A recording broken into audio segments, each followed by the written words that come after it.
We often think great art comes from passion deep within you. You do it to express yourself and to entertain people around you. Such was the case with Matrix. It was a dream project of the Wachowskis. They storyboarded the whole movie and gave a great pitch to the studio, which is why they were given the chance to do Matrix. And yeah, we all know it turned out quite spectacularly. It's about robots versus kung fu. And there's some crazy action. Nigel, a runner. Null pointer, runner. Stevens, agent. Simon, a runner. Freeman, 713. I am a sentinel. The movie being a great success, and movies being half business and half art, naturally the studio was salivating for more money. So 2 sequels were made, not from passion this time, but to make even more money. We all know that if we do something just to please a rapist with a cigar in his mouth, it's not gonna turn out too well. The sequels were what they were, and that was it. The series was milked, and its reputation almost ruined. Now it's been almost 20 years since the last Matrix movie, and Warner Brothers decided to shout out another one to the theaters.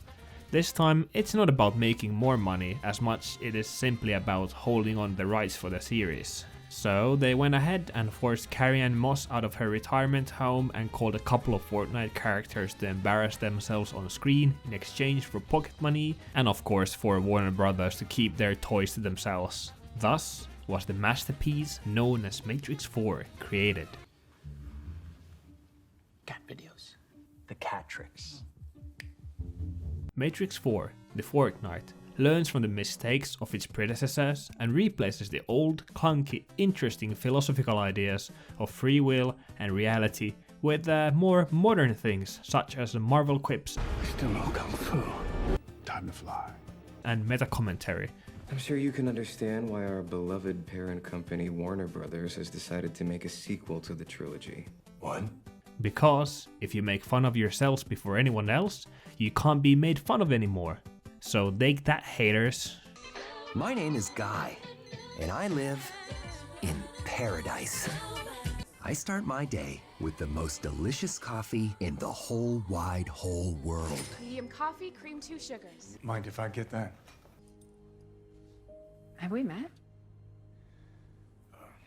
Also this time, the world of Matrix has been tuned to be more 2020, in that the scary machines that destroyed the human race are now turned into Transformers and iPods.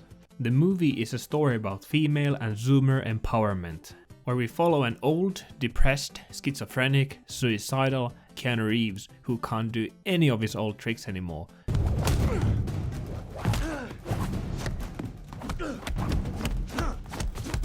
I don't suppose he can still fly?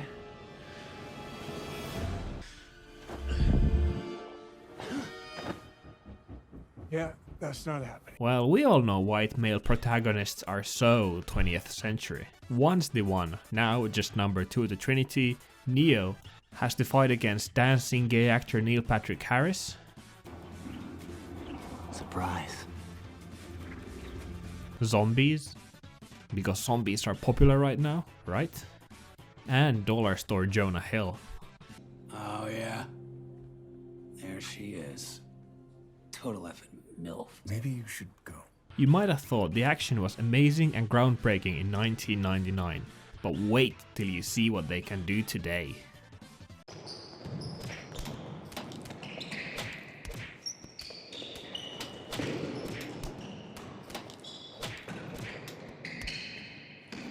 It is also amazingly fresh to see that people are as good at shooting in this universe as my grandma would be in Modern Warfare with a Nintendo 64 controller. The machines use the magic of bad movie writing to bring Neo back to life and put him in the Matrix again, because John Wick is a hot movie series right now and we need Keanu. Just bring him back. I don't care how, just fucking do it. And eventually Neo realizes this by watching clips of the old movies, which are now for some reason called video games. This is footage from your game. Even though they're clearly movies.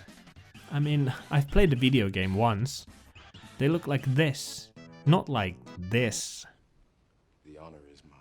My guess is that the script originally meant for them to be movies, but in their bright minds they thought Zoomers would like the 4th installment more if it had a video game element to it. Because kids like video games, right?